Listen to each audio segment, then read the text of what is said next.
Oh yes, Saudi Arabia, the country that almost held Formula E's most explosive race back in 2021, and a thriller in 2023, and what do you mean they've moved to the Corniche? Well, with a new track, this race was just destined to be a crash fest. So, with that in mind, welcome to the 2025 Jeddah E-Prix, in a nutshell.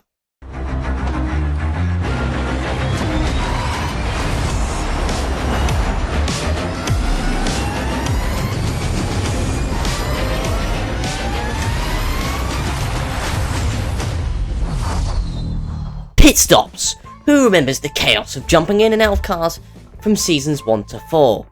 Well, now the lads over at Formula E decided to make the electric equivalent to refueling. Pit boost. Oh, and we also have a rookie free practice cover as well, so let's just move straight on to Thursday.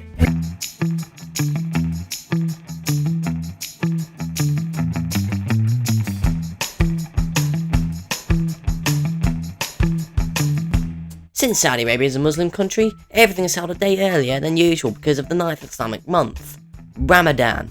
So, the rookies' practice alongside the normies' practice was moved to Thursday. Here, Zach O'Sullivan and Jamie Chadwick had a little incident at chicane number I Don't Care at this track, and Tom Brooks giving us one of the best lines of the season. Well, yeah, we were saying about a different run plan. That certainly was not part of the run plan there for Jaguar. Then in the actual free practice, we have Fairline and Roller have a play fight, as it will be the Nissan driver to go fastest in FP1.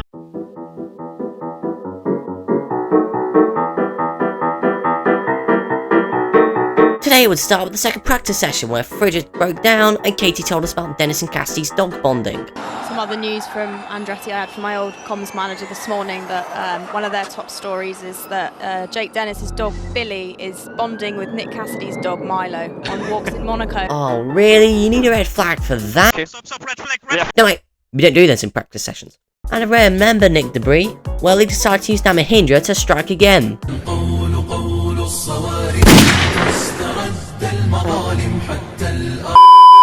Championship leader Da Costa topped the session, so just about ready for what was about to happen in qualifying. In Group A, Da Costa decided that the duels were way too boring for the championship leader to face, as he would sit on the sidelines for this one. The baby would top the stage by Maxi Gunther, Terrace Debris and the bottle job of Evans who kicked out his teammate. Roller was out of qualifying. Before he then went 3/10 faster than Fairline, what were you expecting? Well, Hughes kicked the French out of the quarterfinals, where Maxi would beat Nick Debris, and Evans and the baby had a thrilling duel, split by only 14 thousandths of a second in the end, when the Brit would go through. We'd also get Fairline vs Roller Part 267 in semi-final number 2. Gunther just beat the baby while the Porsche would drug their car out at the last turn to give their driver the edge. Fairline was finally beaten to the pole by Maxi Gunther. It's time for the DS Penske driver to get his annual win. That one will not come easy though. Bird was spun out of turn 1 before all hell broke loose. Mitch Evans identified as a Mahindra, Muller played Rocket League and hit Da Costa while Max Gunther was attempting to pull off an average Marc Marquez performance, dominating the race. He did that until the first round of pit boost stops. What do I mean first round? The only round of pit boost stops. When he fell behind Debris and the baby. The McLaren drivers then sent it up the inside of the Mahindra at turn 3. When Roller came back out, he was in a comfortable lead over Hughes, until Debris and Gunther fall ahead of him. Max then used his energy advantage to fly past the walking barrier as Roller found out that he had the same miscalculation problem that he had in Bazzano last year. Gunther then rocked up to the back of him, and the Nissan driver showed a masterclass in defending. Meanwhile, the baby had what the highlights called a missable move on Debris for third, and for the win, Gunther set it round the outside the last corner, the last lap.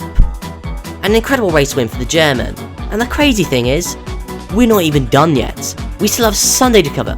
Sorry, I meant Saturday.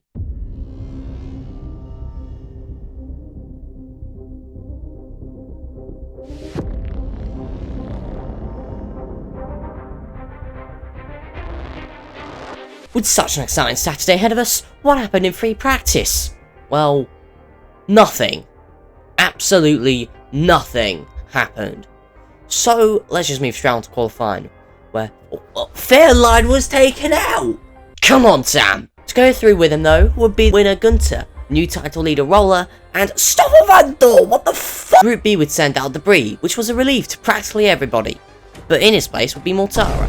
Alongside him would be the baby who topped the group from Hughes and Da Costa. In the duels, though, Roller knocked down Max Gunther as we get a battle that we hadn't seen up to that point. Bird versus Van Dorn. Stoffel picked the papaya car, which would not set standard for the session, as Barnard took out Da Costa and Hughes barely scraped past Mortara. The final would end up being the baby versus his mentor, and guess what he did? He took the flipping pole. So, can he convert that into his first win, become the youngest ever Formula E race winner? Well, let's go to the race, shall we? And that would see no crash at turn 1, nor would we see it at turn 8. Instead, it would be this.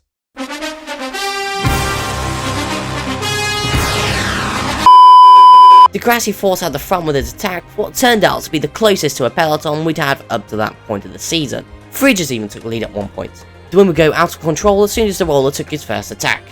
Even though Baked Dennis led after that, Roller went for his final attack and gapped him. Great way to make the race exciting, Ollie. Remember when I played the NFL tune earlier? Well, the baby in turn went for a Hail Mary and sent up the inside for P2. And before we continue, Bears fans can bog off. Hughes was making a late race charge as well and just passed Verne for P3. He was hunting down Barnard. That was before Taylor took the McLaren 2025 line through there and left Jake with absolutely zero room. It got rather frantic at the end with the Menace sending it up the inside of Verne. And if that wasn't enough, the Frenchman also saw one of the bottle jobs fly past as well. The surprise factor of that would quickly scale down as it was Cassidy in a peloton. Back to the front and Ollie Roller took a win, which in his words was domination, baby. Anyway, what a weekend. The debut of Pit Boost. Subtle foreshadowing. Too much terrorism. But before you go, I will also be releasing a Season 12 predictions video soon, so be sure to check that out. But until next time, I'm out.